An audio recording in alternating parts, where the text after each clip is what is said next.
Eu sempre fui fascinado por animais e plantas e sempre gostei de explorar a natureza. É por isso que estou fazendo esses experimentos extraordinários. É linda, não é? Vou apresentar uma cobra a um bando de macacos. Vou descobrir quando uma criança começa a se reconhecer no espelho. Quem é esse? Foi procurar por ele. E vou fazer uma serenata com música clássica para uma minhoca. Por que estou fazendo esses experimentos? Porque Charles Darwin fez todos eles. Darwin, o maior biólogo de todos os tempos. Com esses experimentos, ele desenvolveu a sua teoria da evolução, uma das ideias mais difundidas na história da ciência. Alguns experimentos são engenhosos, outros são simples. Deixa eu ver o que estão aprontando. E alguns bastante estranhos. O objetivo de Darwin era mostrar que sua teoria da evolução também se aplica aos humanos. Logo, nós também devemos ter evoluído dos macacos.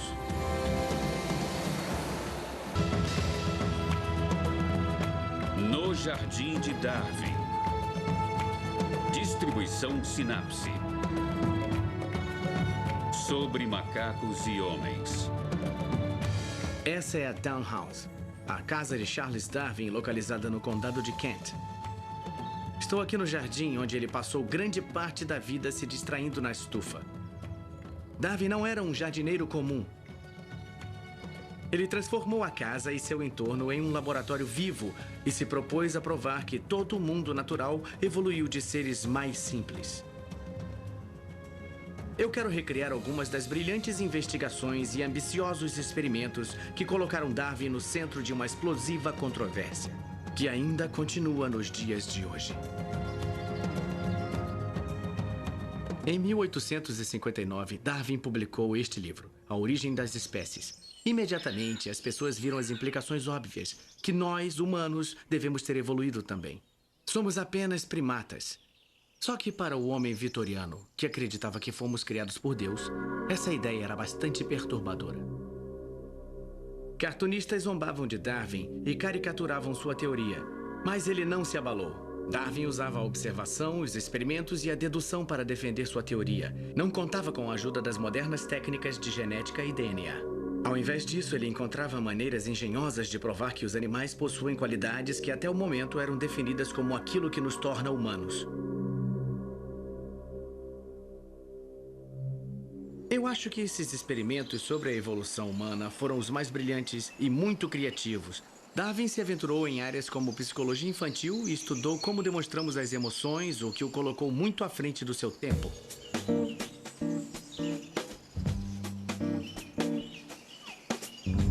O experimento que vou iniciar agora é um teste de inteligência animal e eu trouxe comigo o material necessário.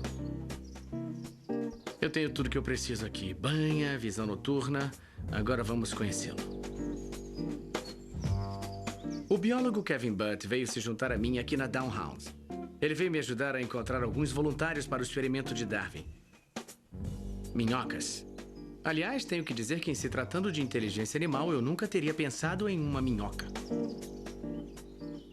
Como é que está indo, Kevin? Oi, Jim. Tudo certo? Mais ou menos. Teve sorte? Não tem muitas por aqui no momento, não. Está quente, né? Tá meio seco para elas, mas deu para achar algumas. Bom, olha, hoje nós vamos fazer o teste de inteligência com as minhocas. Isso é aí. bem estranho. Elas não vão ter que fazer sudoku nem nada. Elas não são tão inteligentes assim, não é? Nós vamos testar a inteligência delas, não é? É isso aí. E isso tem a ver com folhas. Isso mesmo. Isso é bem esquisito. Ah, Visão noturna. excelente material. Estamos procurando pela maior minhoca da Inglaterra, a Lumbricus terrestris, que pode crescer até 25 centímetros. Não parece ser nada além de um tubo por onde a terra entra por um lado e sai pelo outro. Ainda assim, Darwin acreditava que mesmo essas simples criaturas comprovavam sua teoria de que toda a vida animal no planeta evoluiu de uma única fonte e, portanto, possuem certas características em comum. No caso da minhoca, ele queria provar que elas têm sim inteligência. É só uma questão de nível. Então, assim como Darwin Kevin e eu vamos dar uma olhada nas habilidades de construção dessa minhoca e tentar confirmar isso. Pois é, Jimmy. Eu acho que tem algumas coisas aqui que vale a pena olhar. O que temos aqui... O que é isso aí? O que estamos vendo aqui, a princípio, não parece muito, mas é essa coleção aqui. Preste atenção. Como conseguiu achar isso? Tá vendo esse graveto? Estou. Ele foi colocado aí por uma minhoca. E todas as outras coisas foram recolhidas e colocadas aí por uma dessas Para minhocas. mim parece um pequeno acampamento ou coisa assim. É isso aí. É uma construção incrível para um animal que não tem olhos, ouvidos ou membros. Ela só usa a boca. Eu sei que é uma construção maravilhosa, mas vamos ter que derrubá-la. Pelo bem da ciência, não é? Essa pobre minhoca terá que reconstruir sua casa. As minhocas muitas vezes usam folhas para tapar suas tocas. Tá bom, então elas pegam a folha e puxam para dentro da toca, desse jeito. Mas uma das coisas que mais nos interessa aqui é ver por onde elas vão pegar a folha. Talvez a peguem por essa ponta aqui. Essa seria a maneira mais fácil de puxar a folha. Quer dizer então que... Darwin defendia que se as minhocas conseguem diferenciar as pontas de uma folha, isso demonstra uma forma básica de inteligência. Bom, temos nossas folhas aqui. Para testar sua teoria, ele usou triângulos de papel. Então vamos fazer o mesmo. A questão é que se for para puxar a folha para dentro da toca, é mais fácil fazer isso pela ponta mais fina. Isso mesmo, se for para puxar para dentro da toca, é claro que fica mais fácil puxar por aqui do que por aqui. Era isso que Darwin queria saber. Agora vem a parte bizarra. A banha. Temos que colocar banha nas folhas, mas não é para atrair as minhocas. Elas não vão atrás da banha. Não, a banha é só para proteger as folhas ou, no caso, o papel. Proteger da umidade e do tempo. Exatamente. Pronto, aqui estamos nós na trilha de Darwin, passando a banha nos pequenos triângulos e colocando-os em pequenos buracos. São biscoitos? Isso serviu para mostrar como ele foi um bom cientista e como ele pensou no problema. E também questionou e chegou a uma hipótese. Ele tinha noção do que ia acontecer e fez o teste do mesmo jeito que estamos fazendo agora. Nunca pensei que faria uma coisa dessas, mas Kevin e eu colocamos 70 triângulos em volta das tocas. Kevin disse que precisamos esperar. Está ótimo. Enquanto isso, queremos descobrir que outros atributos as minhocas possuem.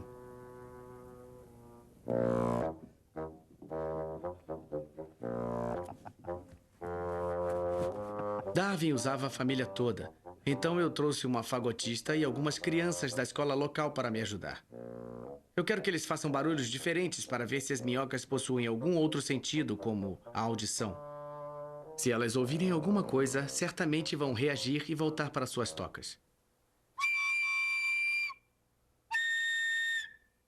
Minhocas! Não, nada.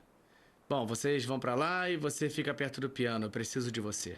Quer dizer que as minhocas não ouvem. É isso aí. Foi isso que Darwin pensou e nós demonstramos a mesma coisa. Parece loucura, mas Darwin arrastou toda a sua família para esse experimento. Estava em casa, no piano, chamava os filhos, a esposa, não importava o que estivessem fazendo. Isso diz muito sobre ele. Sempre obcecado em descobrir respostas. Nada aconteceu, mas isso também é um resultado. Positivo ou negativo, sempre há um resultado. É verdade. Darwin não estava satisfeito. Mesmo sendo surdas, será que elas conseguem sentir vibrações?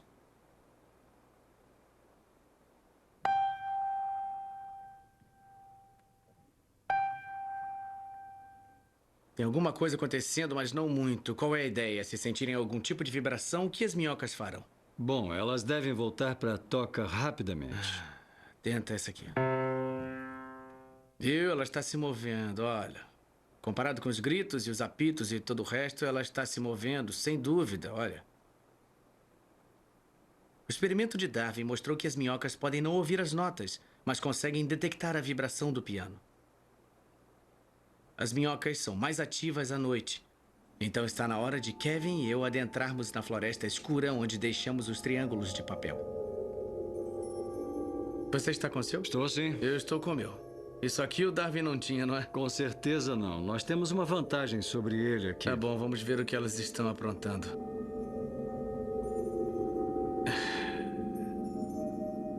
Nossa. Isso é muito estranho. Darwin tinha a luz de velas e muita paciência. Ele esperou e observou as minhocas por horas a fio, noite após noite.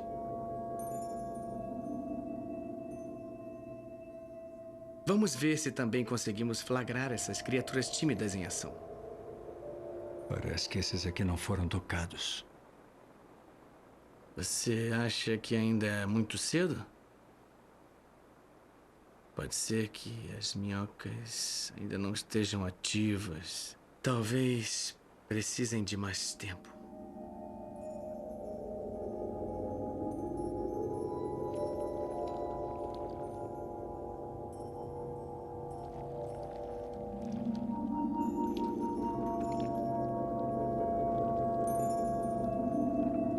Kevin e eu não temos a paciência de Darwin. Nós desistimos depois de algumas horas e deixamos as minhocas trabalharem em seu próprio ritmo. No dia seguinte, Kevin e eu voltamos para ver o resultado do nosso experimento. Nós queríamos ver qual ponta das folhas artificiais as minhocas puxaram para dentro de suas tocas. Olha ali, Kevin. Oi. Dá uma olhada nessa aqui. Tomara que a gente encontre algo um pouco mais interessante. Olha só. Peraí, o que é isso? Aqui. Tem uma aqui. Tem mesmo. Essa com certeza foi puxada para baixo. Sem dúvida. Mais sim, uma. Olha. Essa aqui foi direto pro buraco. Parece que ela puxou duas ao mesmo tempo. Parece puxou uma que pela sim. parte da frente e outra pela parte de trás. São duas pela parte pontuda e uma pela parte mais larga. Com certeza escolheram a opção mais simples, que é puxar pela parte mais fina primeiro. Darwin sempre me surpreende com a maneira obstinada com que ele realizava seus experimentos. Ele fez esse teste com as minhocas todas as noites por 2 semanas. Claro que nosso experimento está numa escala bem menor que o de Darwin, mas Kevin disse que os resultados são similares. Darwin descobriu que 2/3 das minhocas puxaram a folha pela ponta mais fina. Ele ficou animado e defendeu que isso prova que elas conseguem diferenciar as 2 pontas da folha. Ele escreveu: certo nível de inteligência parece ser exibido neste trabalho. Um resultado que me surpreendeu mais do que qualquer outra coisa no que diz respeito às minhocas. Esse foi um ótimo experimento. Darwin sabia que animais superiores, incluindo o homem, possuem inteligência. Mas aqui, pela primeira vez, ele mostrou que as minhocas lá embaixo também têm alguma forma de inteligência. Darwin usou isso para argumentar que a inteligência deve ter evoluído. Pequenos pedaços de papel, humildes minhocas, mas uma grande ideia. Darwin percebeu que se até as minhocas mostram uma inteligência limitada, fica claro que animais mais complexos também devem possuir outras características em comum com os humanos. Darwin raramente deixava Down House, mas ele estava sempre disposto a visitar o recém-aberto Zoológico de Londres. Quando eu era criança, costumava vir muito aqui para ver os animais. Era um dos meus lugares favoritos. Claro que quando Darwin visitava o zoológico, ele nunca se contentava em simplesmente observar as girafas. Ele estava sempre pensando sobre evolução. Ele tinha que provar que as qualidades que parecem diferenciar os humanos dos outros animais, como a inteligência, as emoções e a consciência, são encontradas em todo o reino animal. Para confirmar isso cientificamente, ele estudou nossos parentes mais próximos, os macacos. Um famoso habitante do zoológico foi um orangotango fêmea chamado Jenny. Darwin via frequentemente estudar a Jenny, o primeiro macaco que ele havia visto. Ele ficou impressionado com ela e disse em suas anotações que os homens venham visitar o orangotango e vejam sua inteligência. Os homens, em sua arrogância, se consideram superiores. O mais correto seria considerar que todos nós descendemos dos animais. Também no zoológico estava o recém-descoberto gorila. Na imaginação vitoriana, o gorila era um símbolo popular de tudo na natureza que era incivilizado e selvagem. Os vitorianos viam os animais como seres completamente distintos dos humanos. Os homens foram criados por Deus. Logo, ao contrário dos animais, os homens possuem alma. Mas Darwin notava as semelhanças com os humanos, não só as diferenças. e estava ansioso para procurar nos macacos algum sinal de emoção e inteligência. O tratador Daniel Simmons passou 3 anos na companhia do gorila do zoológico de Londres, o Bob. Olhando para esses animais, você tem a sensação de que eles sabem o que está acontecendo. É o que muitas pessoas dizem. Eu, por exemplo, trabalho com outros mamíferos aqui no zoológico. E trabalho com todos os tipos de animais, mas nenhum deles demonstra emoções e personalidade da mesma forma que os gorilas. Com o Bob pela manhã, eu sei nos primeiros 15 segundos se ele acordou do lado certo ou do lado errado da cama. O mesmo acontece com a minha namorada em uma certa situação, pela linguagem corporal dela e pelo jeito que ela me olha, eu já penso, o que foi que eu fiz? Provavelmente uma das experiências mais interessantes que eu tive com o Bob desde que eu entrei aqui foi um dia em que eu cheguei meio triste. Não era nada demais, eu só estava um pouco chateado. Mas naquele dia, por incrível que pareça, a única criatura que realmente sabia que alguma coisa estava errada comigo era o Bob. Assim que ele olhou para mim, ele gentilmente estendeu a mão e acariciou o meu braço. Ele conseguia ver alguma coisa em mim que os humanos simplesmente não viam. É fácil se sentir próximo de Bob e de outros macacos. Não me surpreende que Darwin tenha pensado em um experimento muito inteligente para demonstrar outra característica em comum entre macacos e humanos. Esse experimento explora o senso de curiosidade. O desejo que permite que nós, humanos, superemos nossos maiores medos e instintos. Dentro dessa sacola tem uma cobra? Tem sim. Tá bom, e que tipo de cobra é? É uma falsa cobra coral. Tá certo. Hoje eu vou recriar um experimento de Darwin com a ajuda da tratadora de animais, Rona Brown. Ela trabalha com macacos há 15 anos e vai garantir a segurança de todos os animais envolvidos. Inclusive eu. Você quer... Pôr a mão aí dentro? É só você tirá-la aí de dentro. Mas tenha certeza que está segurando direito. Ela é linda. Ah, é uma graça. Olha só. Essa cobra tem belas marcas. É linda mesmo. Olha só a língua dela se mexendo. Está provando o ar. É. As listras, elas são muito comuns na natureza, não é? É como um aviso. É, sim. É uma imitação da cobra coral. E, basicamente, serve para manter os predadores afastados, fingindo que é venenosa. Sei. Mas você só tem que lembrar que se o vermelho encostar no preto, tudo bem. Mas se tiver amarelo encostando no vermelho, você está em maus lençóis. Ah, entendi. Então, para minha sorte, essa cobra é inofensiva. Mas como os macacos vão reagir quando virem esse réptil aparentemente perigoso? Na natureza, os macacos têm medo de cobras, então Darwin queria descobrir se a curiosidade deles supera o medo. É hora de dar início ao experimento. Temos uma caixa especial para que possamos ver a cobra e filmar a reação.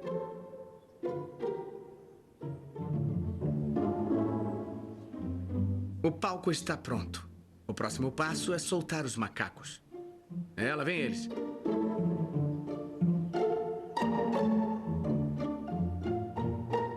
Olha só, a fêmea menor está se aproximando. Ela está vindo sozinha, olha. Os mais velhos deixam que ela vá na frente para que, caso aconteça alguma coisa, aconteça só com ela. Lá vai ela.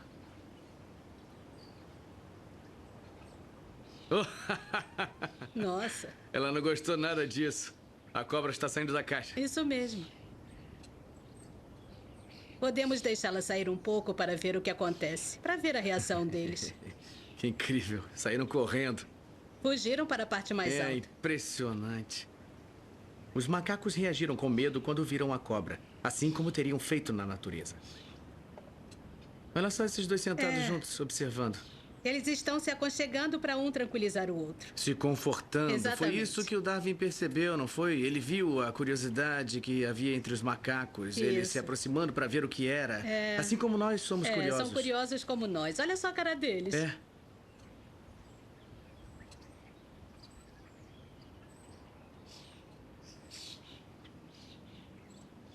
Agora colocamos a cobra de volta na caixa.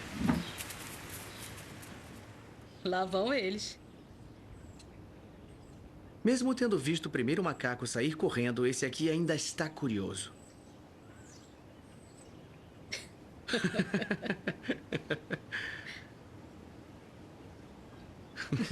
Fugiu na hora. É. Ele não gostou disso. Será que depois dessa reação os outros macacos vão descer de novo? Eu acho que sim. Acha? Deve descer de novo. Agora o primeiro macaco vem dar outra olhada.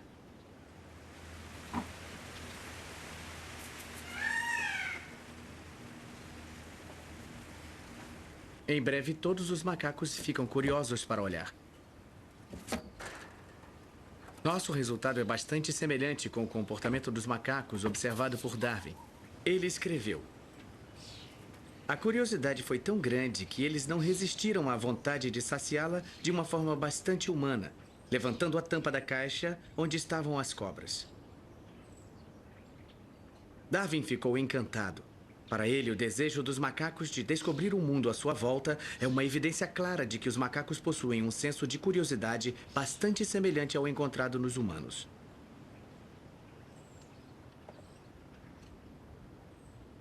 Na verdade, no caso de espiar uma cobra aparentemente venenosa, eu diria que a curiosidade dos macacos é mais forte que a dos humanos.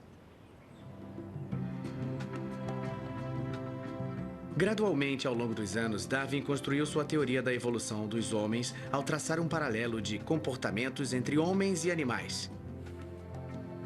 Em sua busca por mais evidências, Darwin decidiu estudar mais de perto o desenvolvimento de seus próprios filhos.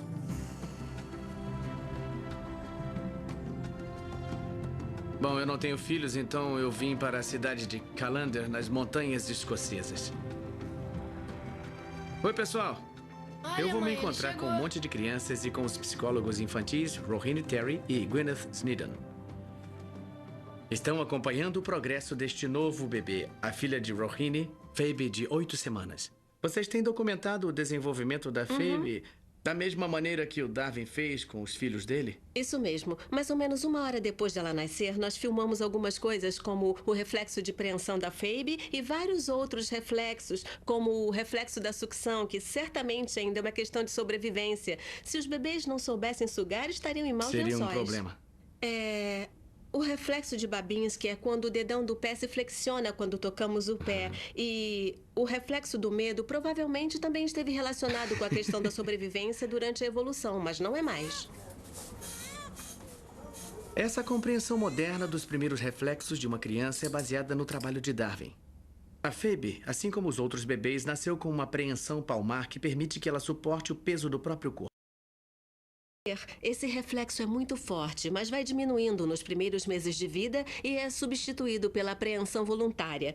Logo, logo, a Phoebe vai poder decidir se quer pegar alguma coisa, mas, por enquanto, ela é uma espécie de vítima do próprio corpo por causa do reflexo. Ou seja, qualquer coisa que encostar na mão dela, ela vai agarrar. Em breve, isso vai ser substituído por uma espécie de preensão voluntária e intencional.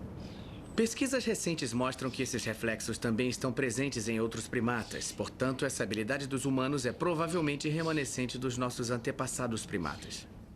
Você vai sorrir? Vai sorrir, vai. Sorri pro titio. Isso, bonitinha. Ao estudar os próprios filhos, Darwin percebeu que os bebês muito novos sorriem frequentemente.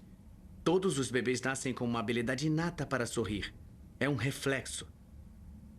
Só depois de 6 semanas, a Phoebe vai sorrir como um sinal genuíno de reconhecimento e prazer.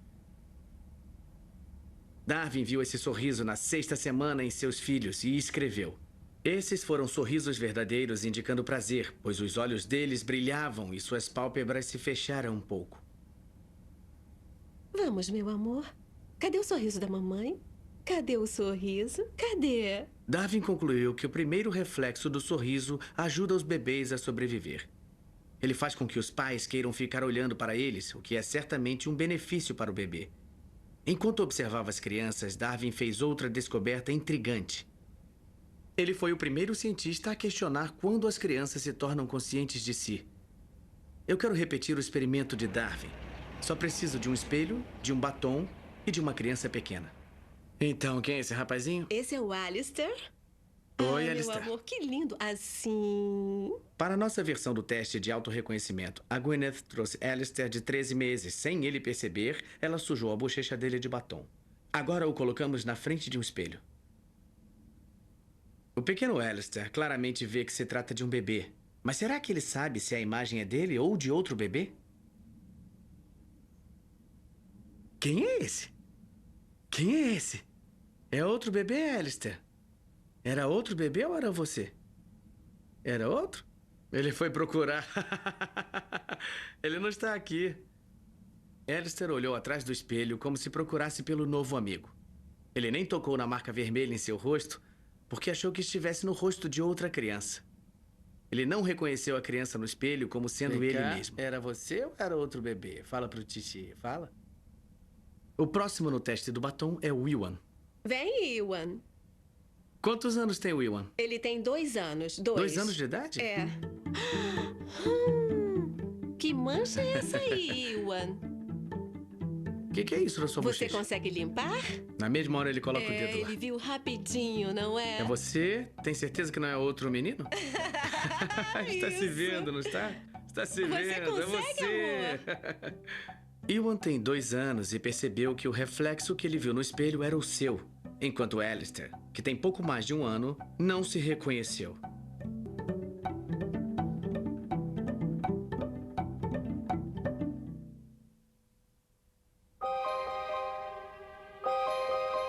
Em seu teste, Darwin não usou o batom.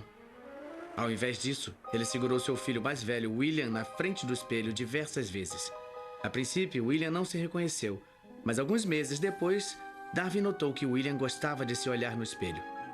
Ele se reconhecia. Ele compreendeu perfeitamente que era uma imagem, pois quando eu fazia algum barulho estranho, ele imediatamente se virava para trás e olhava para mim.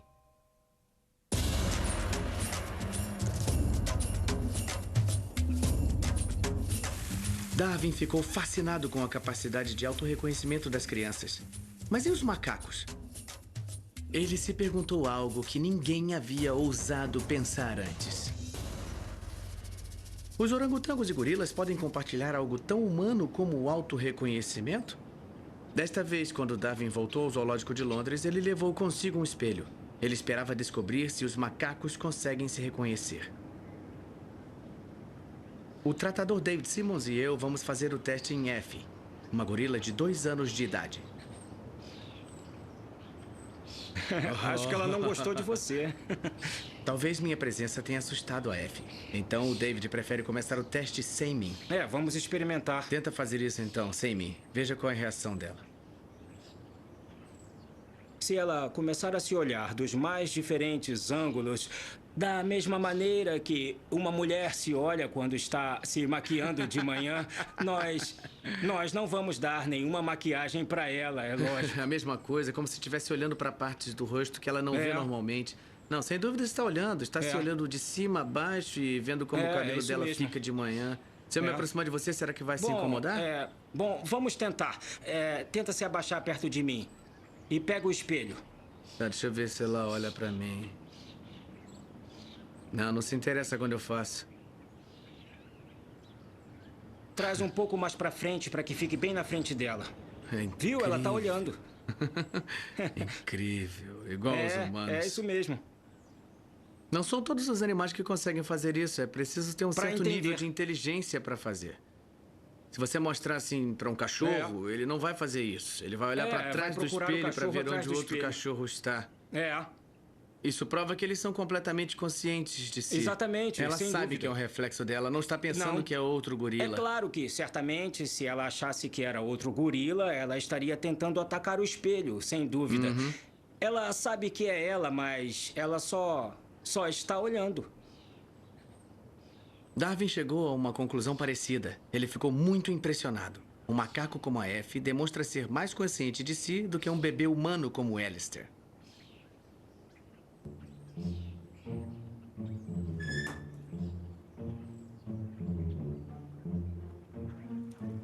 Darwin percebeu que não é apenas autorreconhecimento. Ele notou que muitos animais também demonstram emoções. Cães rosnam quando estão nervosos, gatos demonstram afeição.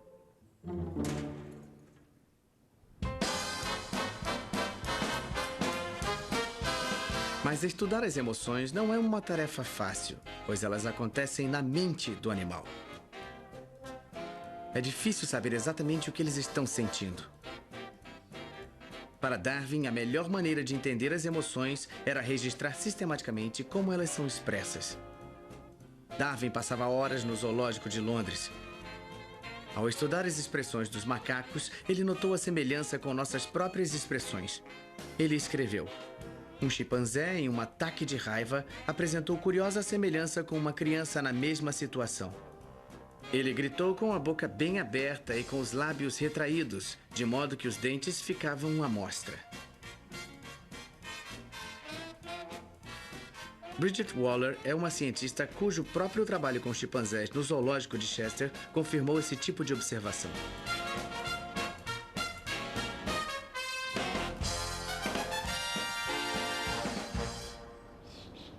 O que é que o Darwin buscava ao observar as emoções humanas e de animais? Qual era o propósito dele?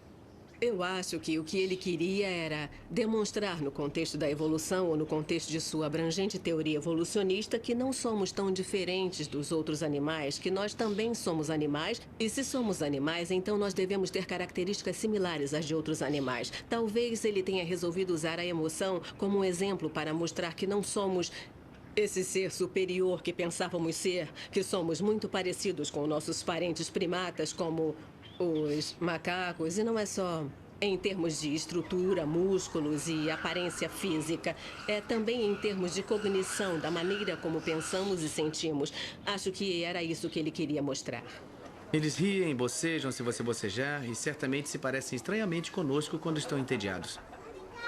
Quando eu vejo uma coisa engraçada, eu rio e eles também riem. Eles riem, sim. Possuem uma expressão facial muito similar ao nosso sorriso e também possuem uma vocalização bastante parecida. Fazem isso quando se divertem. Mas há uma exceção que interessava muito a Darwin. Os chimpanzés não franzem a testa, mas possuem todas as outras expressões humanas. As expressões faciais são a principal maneira que os macacos possuem de comunicar seus sentimentos aos outros. Ele foi muito astuto ao observar que os músculos faciais devem ser iguais em todos os primatas, ou pelo menos devem ser bastante similares.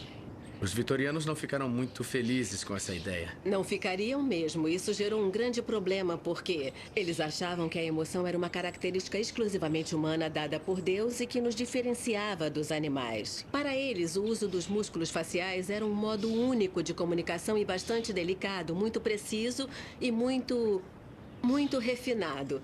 Então, a ideia de que outros animais e chimpanzés poderiam fazer a mesma coisa era muito estranha para eles.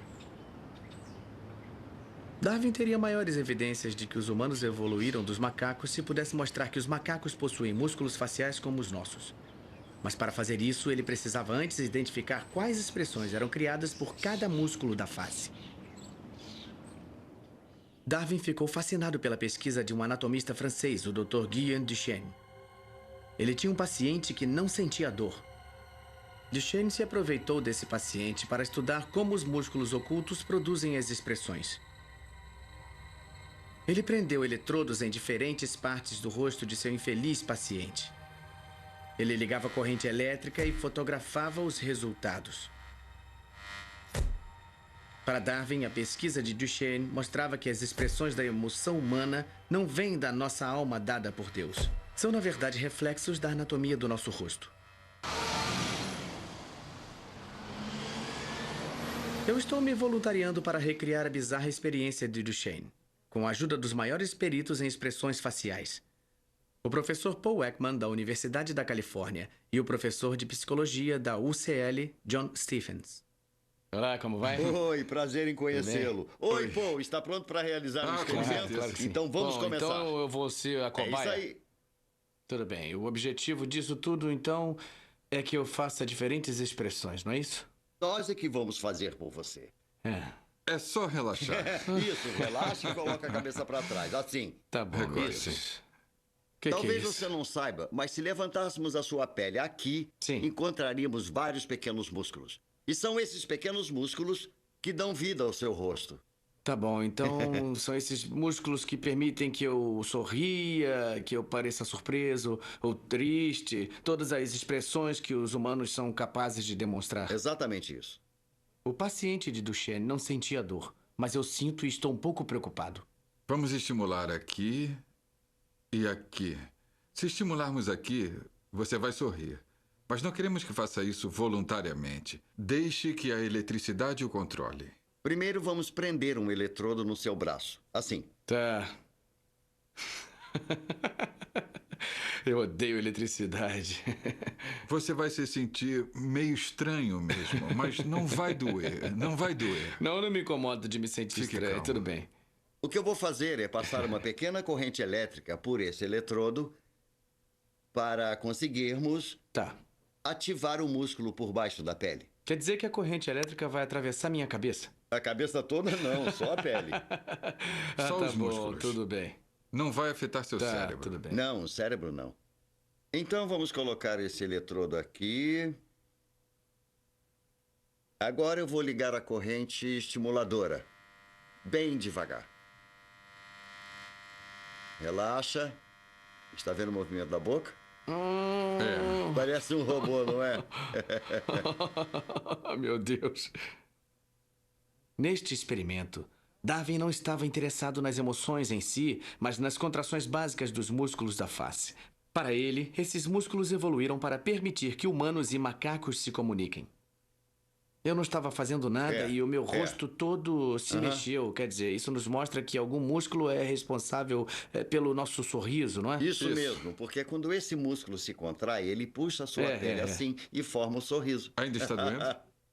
Não. Só tá meio dormente, mas a dor já passou. Tá tudo certo agora. Isso é bom, excelente. Acho que fizemos um bom trabalho, não é?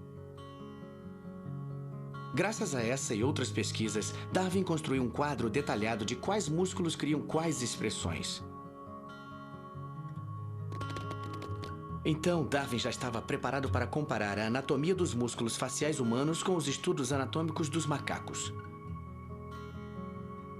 Ele descobriu que os macacos possuem uma anatomia facial muito parecida com a nossa. Os músculos que nos fazem sorrir ou parecer triste também estão presentes nos macacos e são usados para expressar mais ou menos as mesmas emoções.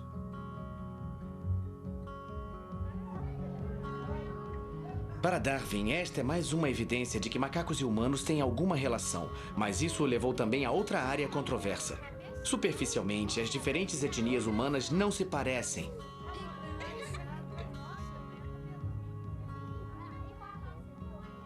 Alguns biólogos da época achavam que as etnias eram, na verdade, diferentes espécies e dividiram os humanos em 7 espécies distintas.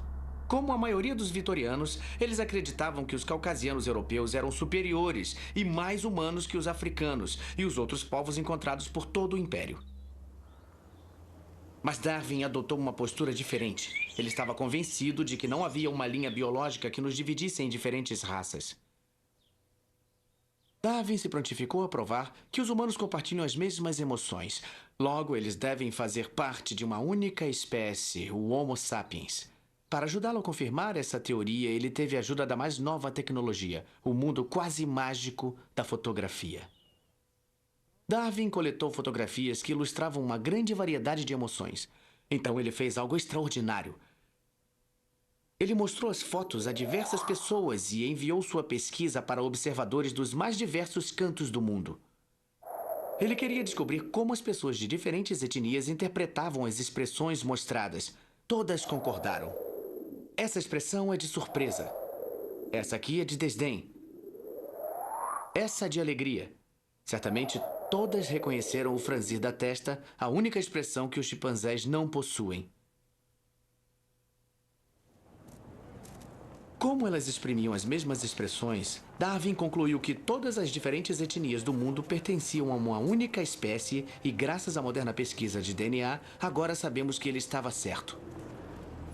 Ele queria demonstrar que a espécie humana é uma só. Isso. Ele desafiou os racistas de sua época, que afirmavam que os europeus descendiam de um progenitor mais desenvolvido do que o dos africanos. Darwin disse que não. Se compartilhamos as mesmas emoções, se temos as mesmas expressões, então todos os seres humanos descendem do mesmo progenitor, um ancestral em comum. Essa é uma afirmação completamente antirracista.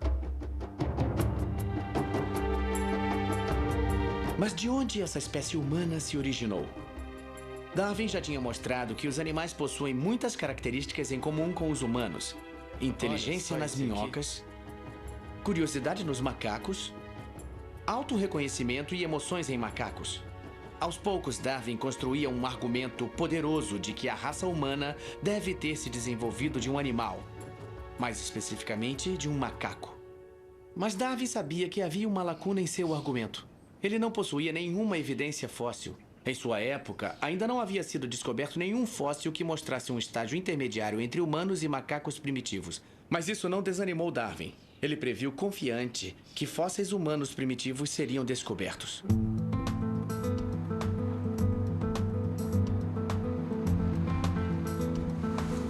« 150 anos depois, nós temos evidências que provam que ele estava certo. Estou aqui numa escavação que, sem dúvidas, deixaria Darwin intrigado. Na costa de Norfolk, uma equipe de paleontólogos procura por restos humanos de 700 mil anos de idade. É uma escavação importante por ser tão antiga.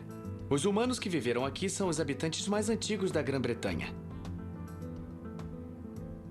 O professor Chris Stringer, do Museu de História Natural, está orientando esta escavação. Como vai? Oi. Prazer em conhecê-lo, Chris. Tudo bem? Seja bem-vindo. Esse é um buraco bem grande, hein? Sim. Este é o segundo ano de escavação nesse sítio. E estes são sedimentos que acreditamos ter mais de 700 mil anos. Meu Deus, uma escavação dessas é incrível. Imagina o impacto que uma escavação assim teria em Darwin. Acredito que ele estava ciente do debate óbvio sobre a idade da Terra. Ele e muitas outras pessoas estavam chegando à conclusão de que a Terra era muito antiga. Sei. A questão era qual seria a idade da espécie humana nessa história. Havia um grande debate sobre qual seria a idade real da espécie humana e ficava claro, mesmo em 1860, que havia ferramentas feitas de pedra que indicavam que na Europa um grupo de pessoas conviveu com animais extintos há muito tempo atrás. E essas ferramentas estão sendo encontradas nesses sedimentos. Entendi. Desde a época de Darwin, cientistas encontram cada vez mais evidências que comprovam a teoria da evolução humana. Muitas das lacunas no registro dos fósseis já foram preenchidas, mas algumas ainda persistem. Essa aqui é uma peneira? É isso mesmo. Os sedimentos mais finos são levados pela água e sobram apenas as coisas que nos interessam. É quase uma busca pelo ouro ou coisa parecida. É mesmo. Nossa. Pra mim tá parecendo um monte de pedras. Se dermos sorte, encontraremos mais do que pedras. Vamos colocar isso aqui e dar uma olhada. O que a gente está procurando aqui? Deixa aí mesmo. Teoricamente, aqui deve haver pequenos ossos e dentes de animais, como musarañas, ratos do mato, pequenas criaturas que viveram aqui. Às vezes encontramos restos de pássaros, peixes e ferramentas de pedra. Algumas pedras parecem ter sido lascadas e outras parecem ser naturais. Então, algumas podem ter sido produzidas pelo rio que leva as pedras para lá e para cá. Mas às vezes parece uma ponta de lança ou... Isso mesmo. Outras foram intencionalmente lascadas. Quando os humanos batem pedra contra pedra, as lascas resultantes são bastante características. Há algumas muito interessantes nesse sítio, provando que havia pessoas aqui há pelo menos 700 mil anos. Quer dizer que alguns dos achados podem provar que houve atividade humana aqui? Nesse lugar e há muito tempo atrás, isso.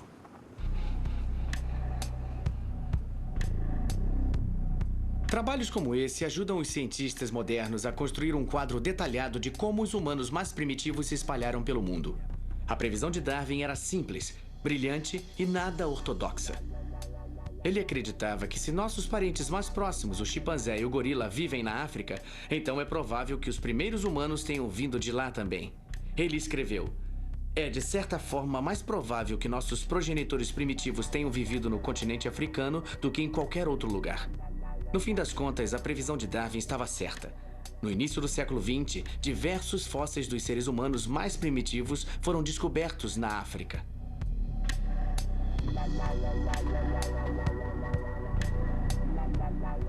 Agora temos evidências descobertas depois da morte de Darwin. A partir de 1924, fósseis começaram a ser descobertos na África e temos um aqui, da América do Sul, que acreditamos ter entre 250 e 750 mil anos.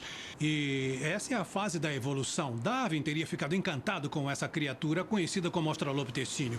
Esse primata era bípede, mas ainda possuía um crânio e um cérebro semelhante ao dos macacos. Já o cérebro do Neandertal possuía o mesmo tamanho que o de um homem moderno. Este aqui tem quase o mesmo tamanho do que o de um chimpanzé. Meu Deus. Há partes de esqueletos associadas a esse australopitecínio, como este pedaço de uma pelve. Este é um osso do quadril de uma descoberta conhecida como Lucy. Ela foi chamada de Lucy e tem mais de 3 milhões de anos. Darwin estava certo, pois ele já havia pensado que o bipedismo surgiu antes do aumento do cérebro. Ao estudar o esqueleto de um australopitecínio, é possível confirmar a ideia de que nossos antigos ancestrais humanos andavam sobre 2 pernas muito antes de seus cérebros aumentarem de tamanho. O esqueleto de Lucy é um intermediário entre os macacos primitivos, similares aos chimpanzés e gorilas, e os humanos. Veja a proporção das pernas e braços. Os macacos primitivos e o gorila possuem braços bem longos e pernas curtas. Mas nós, humanos, temos braços curtos e pernas longas. Em Lucy, as proporções são mais parecidas com as dos humanos. As longas que os antigos ancestrais dos humanos pudessem andar eretos. Como Darwin previu, o cérebro de Lucy ainda era pequeno. Descobertas posteriores acrescentaram novos dados e Chris tem uma maneira bem simples de explicar os caminhos da evolução humana. Nós só precisamos de um graveto e alguns achados importantes. Então, se eu começar, por exemplo, por aqui... Tá. São os dias de hoje? Isso. Então temos 1. São 1 milhão de anos? Isso. 2. 2 milhões de anos. 3 milhões de anos. Mais 1? É, vamos fazer mais um. 4 milhões. 4 milhões de anos, não é isso? Isso. Essa é minha linha na areia. Ok. Olha só, eu vou ficar aqui. Eu sou um homem moderno. Se você colocar... O que quer fazer? Quer voltar no tempo ou quer começar do início? Eu prefiro voltar no tempo. Tá legal. Aqui está o nosso irmão revolucionário, o Neandertal, ou irmã. Tá bom. Isso tem só uns 50 mil anos, então deve estar mais ou menos aqui. Certo. Tá. A próxima coisa é o machado de Hapsburg. É esse aqui. E ele tem entre 500 e 700 mil anos. Então vamos colocá-lo aqui. Agora... Tá bem. Agora vamos voltar no tempo até os primeiros humanos verdadeiros na África há 2 milhões de anos. O Homo erectus. Então agora a distância é maior, não é? É sim, e estamos indo bem rápido. Este crânio de um australopitecínio tem aproximadamente 2 milhões e 750 mil anos e veio da África do Sul. Por último, mas não menos importante, temos a pelvis da Lucy, com um pouco mais de 3 milhões de anos. Mas há evidências de criaturas que andavam sobre 2 pernas há mais de 4 milhões de anos na África. Meu Deus. É uma grande árvore genealógica, não é? É. Olha só onde é que eu estou agora. Fósseis humanos começaram a ser descobertos na época de Darwin, mas naquela época ninguém sabia exatamente o que representavam. Naquele momento, a origem do homem já tinha se tornado um assunto amplamente discutido. Teorias rivais foram publicadas e algumas parecidas com o pensamento de Darwin. Outras ainda insistiam numa qualidade misteriosa dos seres humanos que só pode ter sido dada por Deus. Todos esperavam para ouvir o que Darwin tinha a dizer. No início de 1870, Darwin finalmente publicou seus 2 importantes livros sobre a evolução humana. Nós recriamos muitos dos experimentos e observações descritos neles. Darwin disponibilizou todas as evidências que recolheu. Humanos e macacos possuem características em comum que levam a crer que há um ancestral comum. Muitos anos antes, Darwin fez o rascunho de uma árvore da vida. Ela representa a evolução de diferentes animais e plantas ao longo do tempo. Darwin sabia, então, que os humanos são apenas um graveto de um dos galhos desta árvore da vida. Todos nós, humanos, pertencemos à mesma espécie e temos um macaco primitivo como ancestral comum. Isso era o que Darwin chamava de a descendência do homem. Com este trabalho extraordinário, Darwin muda para sempre nossa concepção do lugar que ocupamos no mundo natural. Mesmo na idade em que muitos prefeririam levar uma vida mais tranquila, Darwin deu continuidade às suas investigações. Ele nunca parou de explorar o mundo natural e as maravilhas da evolução. Essa curiosidade incansável fez com que Darwin retomasse seus estudos sobre seu animal favorito, a minhoca. Ele queria revelar como essas criaturas conseguiram moldar ao longo de muitos anos a paisagem da Inglaterra. Estou mais uma vez acompanhado do nosso especialista em minhocas, Kevin Butt. Tudo que vamos falar é sobre minhocas, é? É tudo sobre minhocas mesmo. Se eu empurrar essa pá assim... ela não entra mais do que 6 ou 7 centímetros. Dá até para ouvir. Tá, deixa eu tentar. Está atingindo uma camada de pedra. Quando nós viemos para cá em meados de 1800, ela foi arada recentemente, mas as pedras ficavam na superfície do solo e era por isso que as crianças a chamavam de campo de pedras. Mas em um período de 30 anos, enquanto ele estava aqui, as pedras desapareceram. Algumas chegavam a ter o tamanho da cabeça de uma criança pequena. Elas não sumiram, é claro. Foram enterradas pelas minhocas. Então você quer dizer que são as minhocas em ação?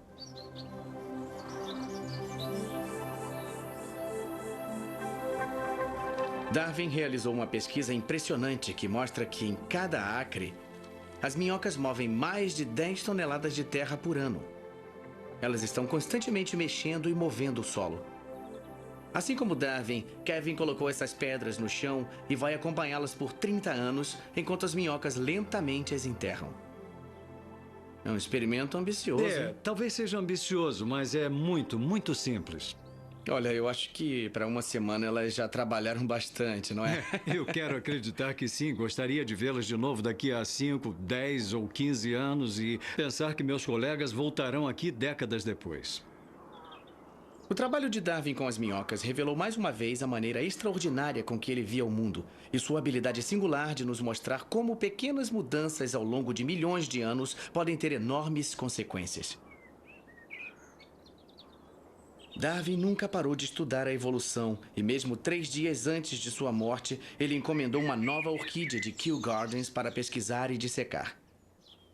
Charles Darwin faleceu em 19 de abril de 1882. 40 anos depois de se mudar para Downhouse, onde ele realizou grande parte de seus notáveis experimentos.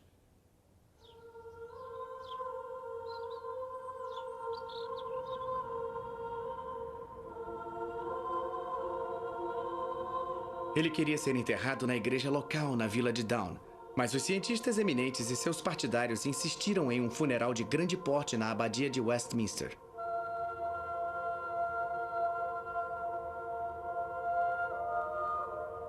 É irônico pensar que o cientista que representava uma ameaça tão grande à igreja tenha sido enterrado em uma das maiores igrejas do país. Eu fico maravilhado com as conquistas de Darwin, o cientista, e com suas observações afiadas e suas teorias brilhantes, mas apesar de todo o seu trabalho, ainda há muito que aprender sobre evolução.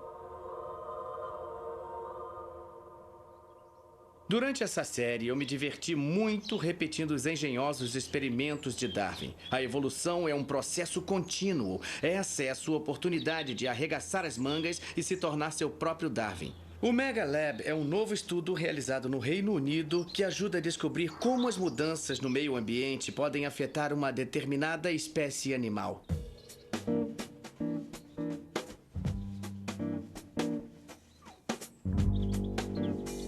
Nós buscamos a sua ajuda nesta pesquisa. Nós queremos fazer um gráfico com as mudanças no meio ambiente e medir de que maneira essas mudanças podem afetar a vida animal. Nesse caso, os caramujos. O professor Steve Jones é um dos mais importantes geneticistas do Reino Unido e passou a vida toda pesquisando caramujos. Como é que vai, Steve? Olha só, eu achei alguns aqui. Nossa! E o que é que esses caramujos têm de tão interessante? Bom, as diferentes cores dos caramujos, os diferentes padrões, amarelo, rosa, a presença ou a ausência de listras são controladas por diferentes genes. Então, essas características permitem estudar a genética da natureza. Uma variação incrível! E são da mesma espécie? São todos da mesma espécie. E que espécie é essa? Tem um nome em latim, Sophia nemoralis, mas costumam chamá-los de caramujo listrado. O caramujo listrado é encontrado por toda a Grã-Bretanha, mas diferentes variedades são encontradas em diferentes regiões. Alguns caramujos são amarelos, outros são rosados, alguns têm muitas listras e outros têm poucas. Há estudos que registram quais tipos de conchas são encontradas em cada área desde meados de 1920.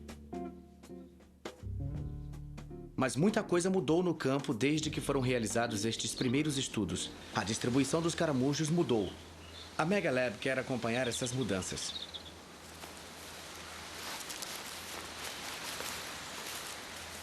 Um dos principais agentes de mudança são os predadores. E o principal matador de caramujos é o tordo músico. Mas os tordos precisam encontrar os caramujos. Então o padrão das conchas funciona como camuflagem. Os cientistas sabem que as conchas mais escuras tendem a ser mais comuns em florestas, onde o fundo é geralmente marrom. Em locais gramados, os caramujos tendem a ser de cores mais claras, como amarelo ou listrado, que os camuflam em um campo gramado. Não demorou muito para que Steve Jones encontrasse provas das atividades dos pássaros no chão. Dá pra ver o estrago que eles fizeram no ataque aos caramujos só de olhar para o que chamam de bigorna de tordo. Eu encontrei essa aqui. Nossa, olha só isso. Olhando aqui, nós vemos estes devorados pelos terríveis predadores de caramujo. É como se fosse café da manhã, almoço e jantar, tudo junto. Olha eles só. Pegam o caramujo pela ponta da concha e batem aqui. E quando elas quebram, deixam fragmentos para trás. Se for um caramujo ficar fora, será devorado. Essa é a teoria. Certamente há 50 anos isto parecia ter um grande efeito, mas desde então o número de pássaros caiu drasticamente. Talvez as coisas tenham mudado em consequência disso. Steve quer recrutar toda a nação para essa pesquisa. Seu objetivo é descobrir de que maneira a queda da população dos tordos afetou a distribuição de caramujos no Reino Unido. Uma pesquisa tão ampla como essa pode nos dizer também se a distribuição de caramujos sofreu mudanças por outras razões, como as mudanças climáticas. Basta fazer o seguinte: vamos reunir alguns caramujos, registrar o lugar onde os encontramos. Então vamos contá-los e catalogá-los de acordo com o tamanho da concha e a cor. Tem um aqui com 5. 1, 2, 3, 4, 5. E depois vamos colocá-los de volta onde os encontramos. Vamos registrar as nossas descobertas no site da Evolution Mega Lab. Esse site também ensina como identificá-los. Ajudando essa pesquisa, podemos contribuir com um estudo valioso e poderemos ver a evolução em ação no nosso próprio quintal. E assim como eu, ser nosso próprio Darwin.